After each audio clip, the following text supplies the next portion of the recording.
మీరు జాబ్ చేస్తున్నారా? మీ సాలరీని డబుల్ చేసుకోవాలని అనుకుంటున్నారా? 2x యువర్ సాలరీ ఆన్లైన్ కోర్సులో జాయిన్ అవ్వండి. మరి కాసేపట్లో పెళ్లిపీటలెక్కాల్సిన ఓ యువకుడు అనంత లోకాల్లో కలిసిపోయాడు. పచ్చని పందిరిలో అంగరంగ వైభవంగా జరగాల్సిన పెళ్లి వరుణి ఆత్మహత్యతో బంధువుల ఇల్లు రోదనలతో మునిగిపోయింది. సాధారణంగా పెళ్లి అనగానే కుటుంబ సభ్యులు, చుట్టాలు, బంధువులు, స్నేహితులతో ఊరంతా సందడి వాతావరణం ఏర్పడుతుంది. ఇక ఆ పెళ్లి ఇంట్లో చిన్న పెద్ద ఉరుకులు పరుగులతో, ఆటలు పాటలతో ఉత్సాహంగా ఉంటుంది. పెళ్లికి టైం అయింది, పనులు త్వరగా కానియండి అంటూ బిజీగా ఉంటారు అందరూ. అంతటి సరదా సందర్భంలో ఊహించని విషాదం జరిగితే పెళ్లి వాతావరణమంతా శోకసంద్రంగా మారుతుంది. పెళ్లికి వచ్చిన వారంతా అయ్యో పాపమంటూ కన్నీరు మున్నీరవుతారు. తాజాగా అలాంటి ఘటనే జగిత్యాల్లో చోటు చేసుకుంది.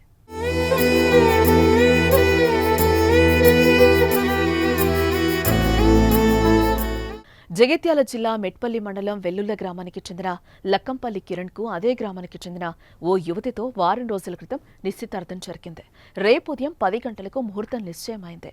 నిన్న ఉదయం కాబోయే వధువు, వరుడు ఇద్దరు కలిసి ఫోటోషూట్కు కూడా వెళ్లారు. అప్పటి వరకు అంతా బాగానే ఉన్నా అంతలోనే ఏం జరిగిందో తెలియదు కానీ కాబోయే నవవరుడు కిరణ్ ఆత్మహత్యకు పాల్పడ్డాడు. తన ఇంట్లో రాత్రి ఉరివేసుకొని చనిపోయాడు.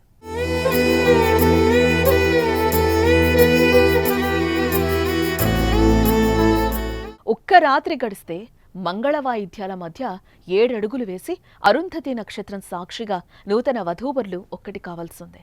కానీ పెళ్లికొడుకు కఠిన నిర్ణయం 2 కుటుంబాల్లో విషాదాన్ని నింపింది. పెళ్లికొడుకుగా మారి పెళ్లిపీటలెక్కాల్సిన కుమారుడు శవమై పాడెక్కాడు. దీంతో కొడుకు మృతితో కుటుంబ సభ్యులు గుండెలు పగిలేలా ఏడుస్తున్నారు. అయ్యో కొడుకా, ఎంత పని చేశావురా అంటూ కన్నీరు మున్నీరవుతున్నారు. పెళ్లి చూద్దామనొచ్చిన బంధువులు శోకసంద్రంలో మునిగిపోయారు. అయితే అతడు ఎందుకు ఆత్మహత్య చేసుకోవాల్సి వచ్చిందో అన్న విషయం ఇంకా తెలియరాలేదా. దీనిపై కేసు నమోదు చేసిన పోలీసులు విచారణ చేపట్టారు. మా తమ్ముడు, మా చిన్ననాన్న కొడుకు వారం రోజుల క్రితమే పెళ్లి సెట్ కావడం జరిగింది. మరి ఈ విధంగా నిన్న మొత్తం మార్నింగ్ కూడా చాలా యాక్టివ్గా ఉన్నాడు. ఈ విధంగా జరగడం చాలా బాధాకరం. కుటుంబంలో బాగా విషాదం జరుగుతున్నది. దీనికి కారణం ఏం అర్థం కావడం లేదు. రాత్రి చూసేసరికి సూసైడ్ చేసుకున్నాడు. మరి ఇంకా ఏం అర్థమవుతుంది, మా ఫ్యామిలీకి ఏం అర్థమవుతుంది. చాలా యాక్టివ్గా ఉంటుండే, ఆరోగ్యం పరంగా అన్నిటికీ యాక్టివ్గా ఉంటుండే. మరి ఏమైందేమో అర్థం కావడంలో. రేపే పెళ్ళి. యాక్చువల్గా మా ఫ్యామిలీ మెంబర్స్ అందరు సెట్ అయ్యి వచ్చింది. ఎక్కడ దూరం ఉన్నటువంటి ప్రాంతం నుండి అందరు కూడా రెడీ అయ్యి వచ్చింది.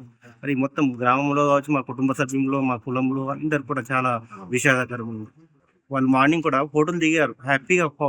వాడే బైక్ మీద తీసుకెళ్ళి ఫోటో తీసుకొని మంచిగా షూట్కు వచ్చిండు. మరి ఈ విధంగా రాత్రి కావడం చాలా బాధాకరం ఉంది.